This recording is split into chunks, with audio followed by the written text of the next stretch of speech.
स्वागत है उस मंदिर में।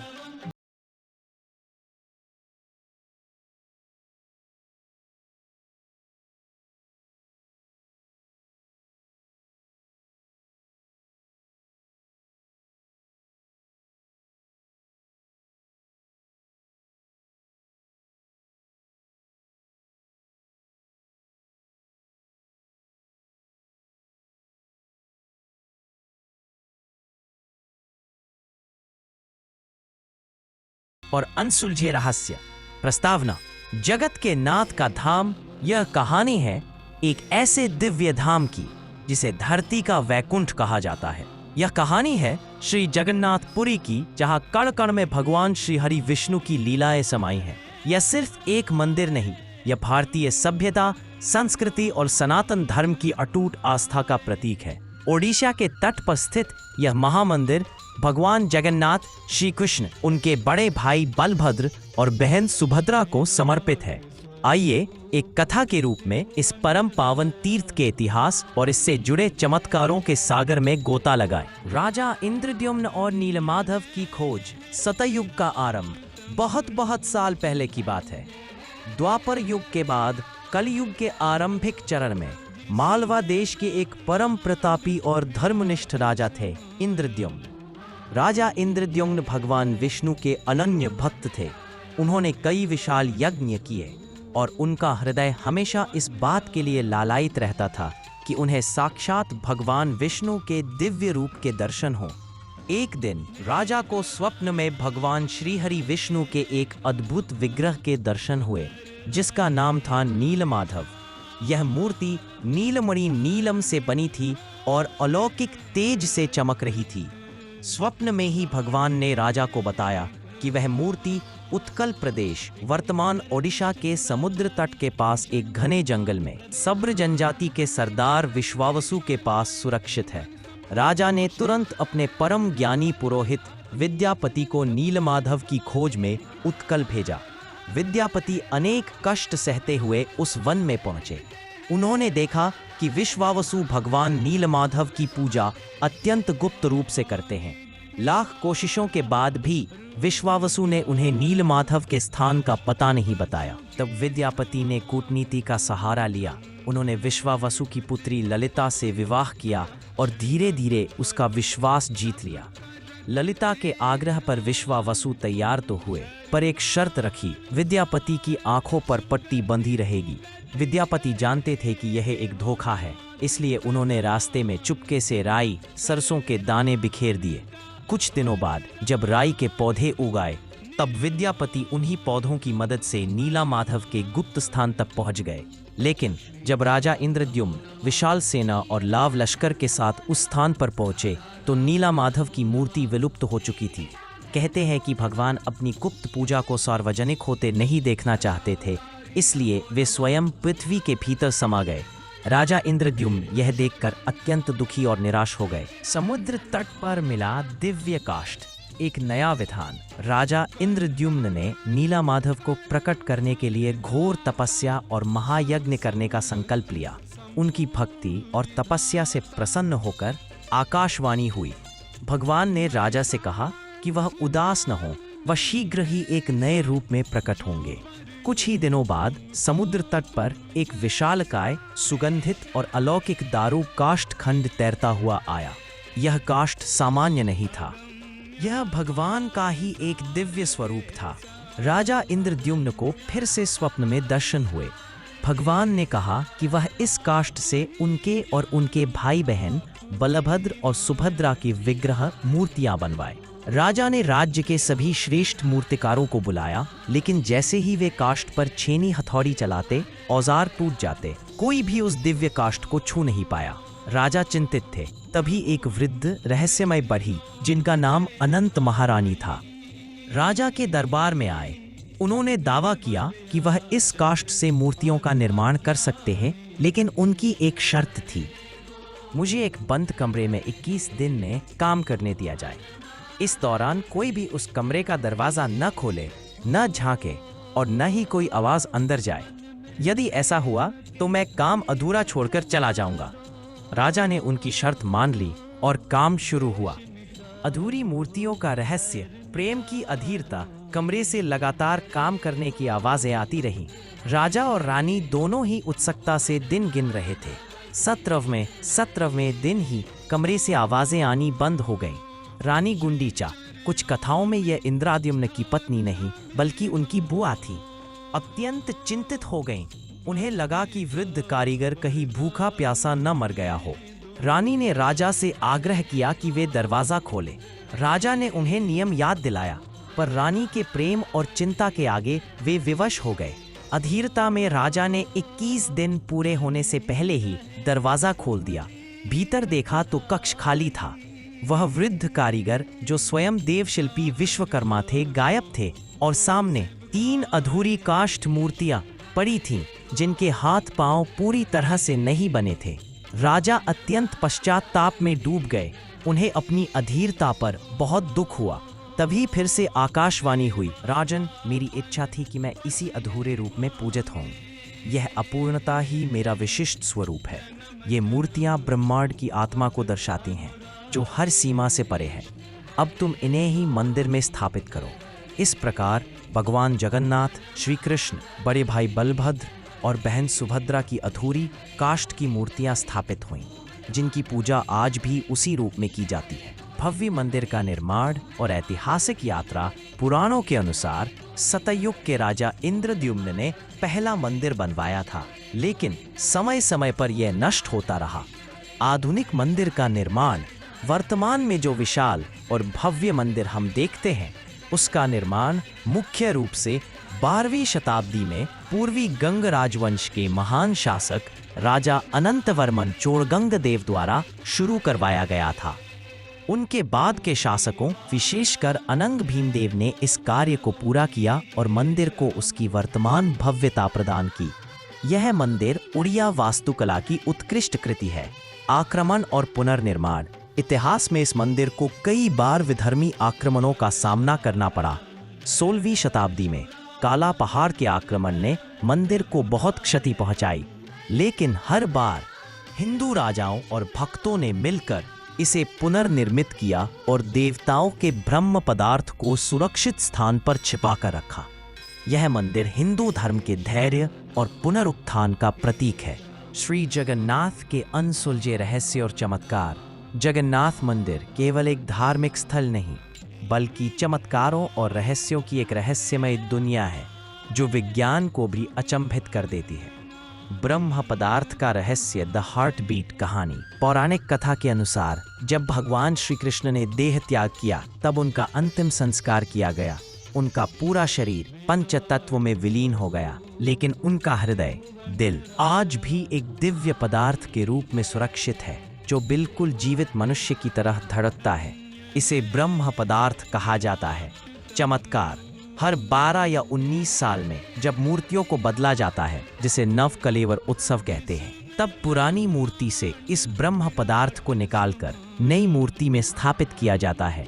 यह प्रक्रिया अत्यंत गुप्त होती है। इस समय पूरी शहर की बिजली काट दी जाती है और मंदिर के पुजारियों को भी अपनी आंखों पर पट्टी बांधनी होती है। माना जाता है कि जो भी इसे देख लेता है, उसकी मृत्यु हो जाती है। यह ब्रह्म पदार्थ क्या है, इसका रहस्य आज भी अनसुलझा है। मंदिर की परछाई, अदृश्य छाया चमत्कार। मंदिर के मुख्य शिखर की परछाई छाया जमीन पर कभी नहीं दिखती। यह वास्तुकला का चमत्कार है या कोई ईश्वरीय शक्ति, यह कोई नहीं जानता। ध्वज और पवन की दिशा, हवा के विपरीत चमत्कार। मंदिर के शिखर पर लगा ध्वज झंडा हमेशा हवा की विपरीत दिशा में लहराता है। यह प्राकृतिक नियमों के विपरीत है, जिसे देखकर वैज्ञानिक भी हैरान रह जाते हैं। सुदर्शन चक्र का भ्रम, हर दिशा से सीधा चमत्कार। मंदिर के शिखर पर लगा सुदर्शन चक्र, नील चक्र, पुरी के किसी भी कोने से देखने पर ऐसा लगता है जैसे उसका मुंह आपकी ओर ही है। दुनिया की सबसे बड़ी रसोई, प्रसाद का अनंत भंडार। चमत्कार। जगन्नाथ मंदिर में दुनिया की सबसे बड़ी रसोई है, जहां 500 से अधिक रसोइये और 300 सहयोगी काम करते हैं। यहाँ का प्रसाद, महाप्रसाद, मिट्टी के बर्तनों में एक के ऊपर एक 7 बर्तनों में लकड़ी के चूल्हे पर बनाया जाता है। आश्चर्य यह है कि सबसे पहले ऊपर वाले बर्तन का भोजन पकता है, फिर नीचे वाले का, सबसे बड़ा रहस्य यह है कि यहाँ रोजाना लाखों भक्त आते हैं, लेकिन प्रसाद कभी कम नहीं पड़ता, और जैसे ही मंदिर के पट बंद होते हैं, प्रसाद अपने आप समाप्त हो जाता है। राजा का सेवक रूप, चेरा पहरा, चमत्कार। रथ यात्रा के दौरान पुरी के वर्तमान राजा, जो गजपति राजा के वंशज हैं, स्वयं एक सेवक की भूमिका निभाते हैं। वह सोने की झाड़ू से रथों के सामने का मार्ग झाड़ते हैं। यह परंपरा दर्शाती है कि भगवान के सामने कोई राजा नहीं, केवल भक्त होता है। उपसंहार। आस्था का शिखर श्री जगन्नाथपुरी का मंदिर एक ऐसा पवित्र स्थान है जहां भगवान का स्वरूप काष्ठ लकड़ी है, हृदय ब्रह्म है और भक्तों का भाव अनंत है। यह 4 धामों में से एक है और सनातन धर्म की जीवंत विरासत है। यहाँ भगवान भाई बहन के साथ विराजमान होकर अपनी रथ यात्रा के माध्यम से स्वयं भक्तों के बीच आते हैं। यह कहानी हमें सिखाती है कि सच्ची भक्ति में कभी कभी अपूर्णता में भी पूर्णता होती है और ईश्वर के रहस्य को कोई नहीं जान सकता। जगन्नाथ मंदिर परिसर की वास्तुकला। श्री जगन्नाथ मंदिर उड़िया वास्तुकला की नागर शैली का एक उत्कृष्ट उदाहरण है, जिसे कलिंग शैली भी कहा जाता है। यह विशाल परिसर कई भागों में बंटा हुआ है। मुख्य द्वार, सिंह द्वार, लायंस गेट। परिचय। मंदिर में प्रवेश के लिए 4 द्वार है।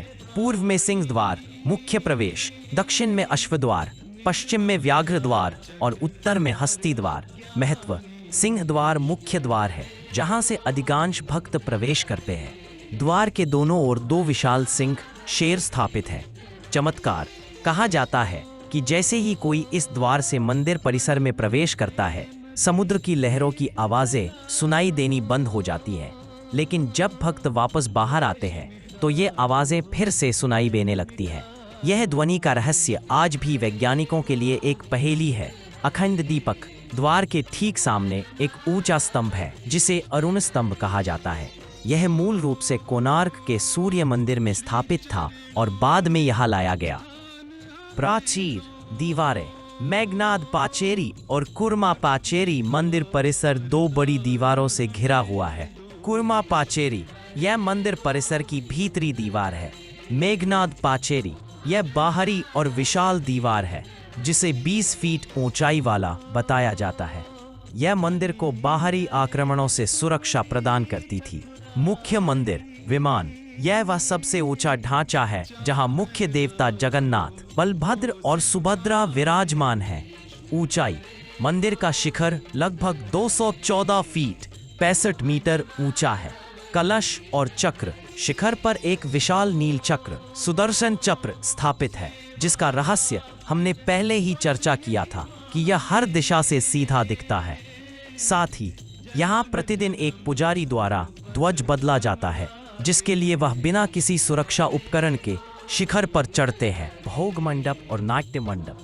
यह वह स्थान है जहाँ भगवान के लिए भोग प्रसाद तैयार किया जाता है और उन्हें अर्पित किया जाता है। नाट्य मंडप। यह वह हॉल है जहां भगवान को प्रसन्न करने के लिए नृत्य और संगीत का प्रदर्शन किया जाता था। महारसोई। आनंद बाजार मंदिर की विशाल रसोई, जो दुनिया की सबसे बड़ी रसोई है, मंदिर परिसर के भीतर स्थित है, जहां महाप्रसाद तैयार होता है। तैयार महाप्रसाद भक्तों को बेचने के लिए आनंद बाजार नामक स्थान पर रखा जाता है। रथ यात्रा। जगत के नाथ का महाउत्सव रथ यात्रा श्री जगन्नाथ मंदिर का सबसे भव्य और विश्व प्रसिद्ध वार्षिक उत्सव है, जो आषाढ़ शुक्ल पक्ष की द्वितीया तिथि को आयोजित होता है। 1. यात्रा का कारण। मौसी के घर की यात्रा कहानी। पौराणिक कथाओं के अनुसार भगवान जगन्नाथ कृष्ण एक बार अपनी बहन सुभद्रा के आग्रह पर अपने बड़े भाई बलभद्र के साथ अपनी मौसी के घर गुंडीचा मंदिर जाने की इच्छा व्यक्त करते हैं।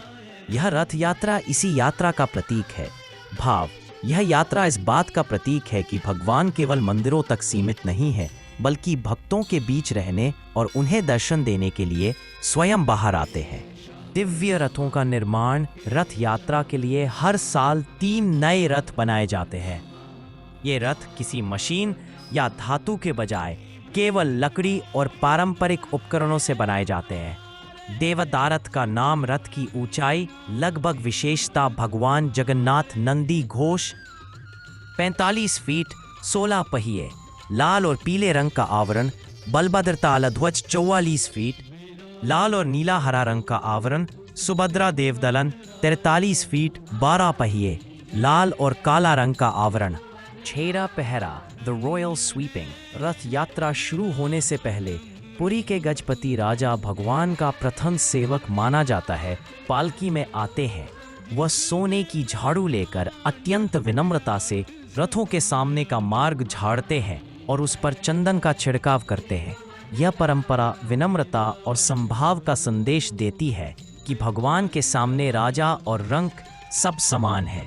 यात्रा का मार्ग लाखों भक्तों द्वारा खींचे जाने वाले ये विशाल रथ मुख्य मंदिर से लगभग 3 किलोमीटर दूर स्थित गुंडिचा मंदिर, मौसी माँ का घर तक जाते हैं। वहाँ भगवान 7 दिन तक निवास करते हैं। बहुरा यात्रा, वापसी की यात्रा। 7 दिनों के बाद भगवान अपने घर मुख्य मंदिर की ओर लौटते हैं। इस वापसी यात्रा को बहुरा यात्रा कहा जाता है। लौटने पर भगवान के तीनों विग्रहों को फिर से मुख्य मंदिर में स्थापित कर दिया जाता है और अगले वर्ष तक वे वहीं भक्तों को दर्शन देते हैं। रथ यात्रा न केवल एक धार्मिक उत्सव है, बल्कि यह लाखों लोगों की अटूट आस्था और भक्ति का एक अद्भुत प्रदर्शन है, जो पुरी को उस समय सचमुच मृत्युलोक का वैकुंठ बना देता है। नवकलेवर उत्सव, भगवान का नया शरीर। नवकलेवर का शाब्दिक अर्थ है नया शरीर। यह जगन्नाथ मंदिर का वह सबसे रहस्यमय और महत्वपूर्ण उत्सव है जिसके दौरान लकड़ी की पुरानी मूर्तियों को बदला जाता है और उनमें ब्रह्म पदार्थ स्थापित किया जाता है। कब होता है यह महोत्सव? समय, यह उत्सव नियमित रूप से हर 12 से 19 साल के अंतराल पर आता है। गणित, नवकलेवर तब होता है जब हिंदू कैलेंडर के अनुसार आषाढ़ का महीना, जून जुलाई अधिमास या पुरुषोत्तम मास एक अतिरिक्त महीना होता है। ऐसा संयोग बहुत कम बनता है, इसलिए यह उत्सव अत्यंत दुर्लभ और महत्वपूर्ण माना जाता है। नवकलेवर उत्सव, भगवान का नया शरीर। नवकलेवर का शाब्दिक अर्थ है नया शरीर। यह जगन्नाथ मंदिर का वह सबसे रहस्यमय और महत्वपूर्ण उत्सव है जिसके दौरान लकड़ी की पुरानी मूर्तियों को बदला जाता है और उनमें ब्रह्म पदार्थ स्थापित किया जाता है। कब होता है यह महाउत्सव? समय, यह उत्सव नियमित रूप से हर 12 से 19 साल के अंतराल पर आता है। गणित, नवकलेवर तब होता है जब हिंदू कैलेंडर के अनुसार आषाढ़ का महीना, जून जुलाई अधिमास या पुरुषोत्तम मास एक अतिरिक्त महीना होता है। ऐसा संयोग बहुत कम बनता है, इसलिए यह उत्सव अत्यंत दुर्लभ और महत्वपूर्ण माना जाता है। दारू की खोज, the quest for the divine would. पहचान, उत्सव से कई महीने पहले मंदिर के पुजारी, जिन्हें दैतापति कहा जाता है, जो सबर विश्वावसु के वंशज माने जाते हैं, दारू जिस लकड़ी से नई मूर्तियां बनेंगी की खोज में निकलते हैं। शर्तें, भगवान के लिए उपयुक्त लकड़ी साधारण नहीं होती।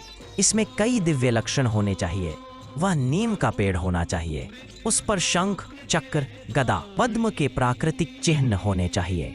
पेड़ के पास एक जलाशय, पानी का स्रोत होना चाहिए। पेड़ के नीचे एक चींटियों का टीला, एंट हिल होना चाहिए।